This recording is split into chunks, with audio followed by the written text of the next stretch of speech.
Mesdames, messieurs, je vous ai réunis ce soir dans cette salle des fêtes bien sympathique pour vous annoncer en tant que représentant de l'EDF une nouvelle qui va allumer sur vos visages un sourire de contentement puisque je ménage mes effets. L'État va faire construire une centrale nucléaire près de votre commune. Je suis, croyez-moi, sensible à l'approbation que vous manifestez par votre silence explosif. Mesdames, messieurs, aujourd'hui, ce que la France est en train de faire dans le domaine nucléaire, aucune bête ne l'aurait fait. C'est ici, près de votre commune, dans ce paysage que d'Agrippa d'Aubigné chante à temps, que nous allons installer une centrale dont la puissance, tenez-vous bien, est égale à 300 bombes atomiques dont une seule pourrait anéantir Paris. Non, rassurez-vous, lorsque je parle de bombes atomiques, c'est beaucoup moins pour vous effrayer que pour vous faire apprécier l'importance que votre bled, que votre chef-lieu de canton va prendre aux yeux de l'histoire. En effet, qui connaissait Hiroshima en 1935 ?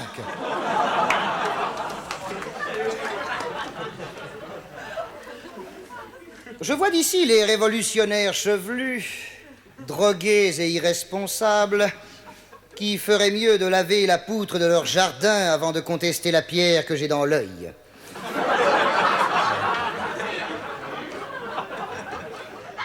Et réciproquement.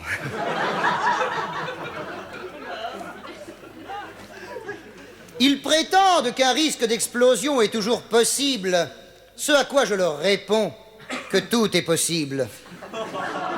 Mais que par contre, rien n'est impossible. Et que par conséquent, une explosion possible est impossible.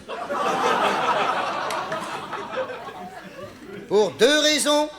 La première, c'est que ça n'est jamais arrivé. La seconde, c'est que ça n'arrivera jamais. Voyez-vous, l'important est de raisonner scientifiquement. Et dans le domaine nucléaire, plus que dans tout autre, l'argument scientifique est basé sur la foi. La foi qui en est la substantifique moelle.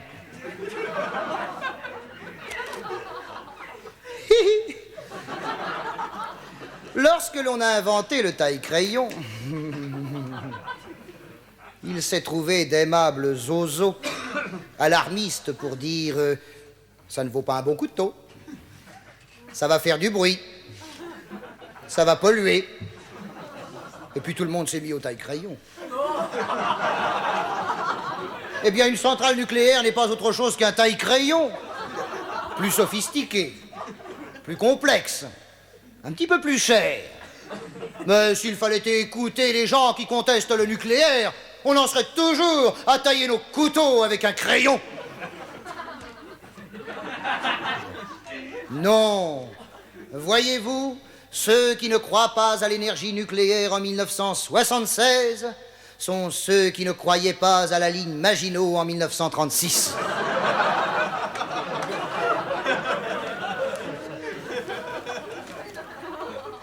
Je disais tout à l'heure qu'une explosion nucléaire était impossible et c'est si vrai qu'on ne dit pas une explosion nucléaire, on dit en langage mondain, donc scientifique, on dit une... Hein? On dit une... Vous voulez pas savoir comment vous allez crever? Qui est-ce qui... Hein?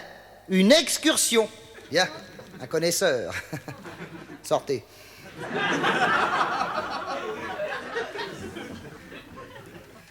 Dans le cas d'une excursion nucléaire, il va de soi que les populations environnantes seraient gênées.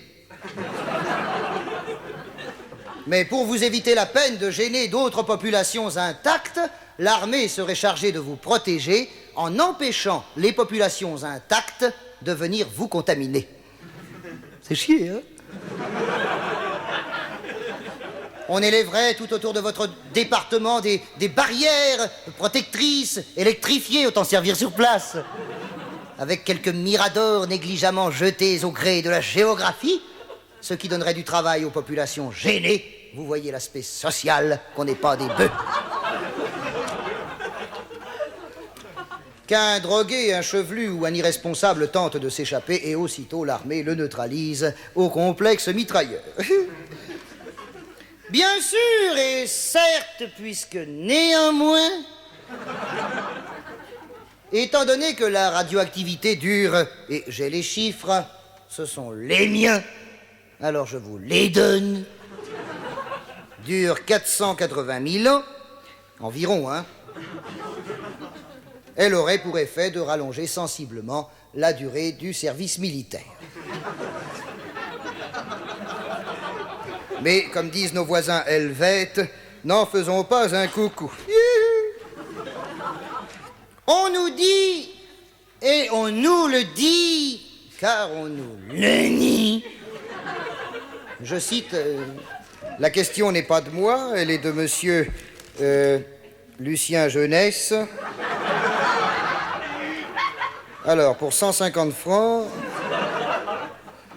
il nous dit... Que ferez-vous des déchets radioactifs? Je relis la question. Hein? Que ferez-vous des déchets radioactifs? Ah, bon. Ah bah oui. Eh bien, je réponds que cette question est malhonnête. Elle est mal posée. Et je ne tomberai pas dans le piège des réponses faciles qui mènent à la démagogie et à l'anti-France. Il faut raisonner en termes de progrès et ne pas s'arrêter à des problèmes d'intendance, car l'État ne s'enlisera pas dans l'ornière de la vulgarité.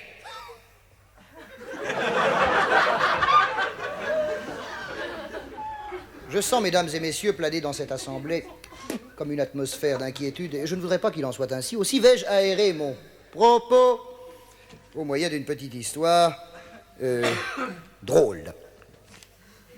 Pour ceux qui ne la connaissent pas, vous connaissez tous la fameuse histoire belge qui dit, attention, elle est très courte, « Bienheureux les simples d'esprit, ils verront Dieu une fois. »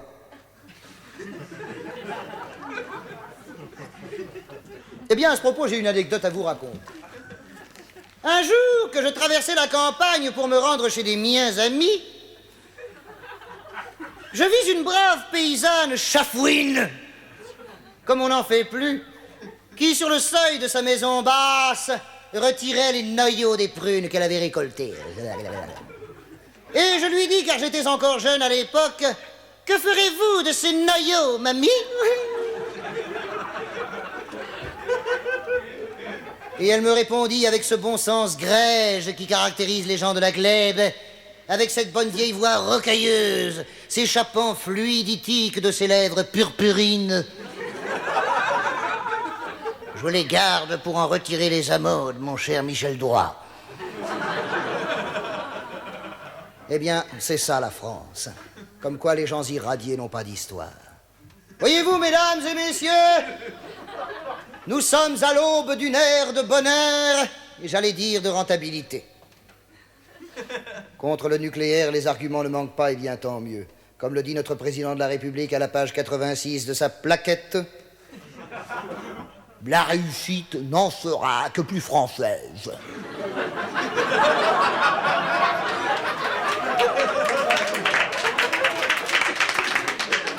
Croyez-vous que si nous étions menacés par l'apocalypse annoncé par les écologistes mal rasés, Dieu aurait permis que s'installe chez nous le siège de l'atome? Hein? Mais en fait, l'atome, dans son infiniment petit, mais c'est Dieu, nom de Dieu. Dans son infiniment grand, j'en déduis qu'à l'avenir, toutes nos installations électriques seront directement branchées sur Dieu. Alors, si vous êtes baptisé, si vous avez fait votre communion solennelle, si vous avez persévéré, si vous êtes allé au catéchisme, si vous vous êtes marié à l'église, je vous en prie, faites changer vos compteurs.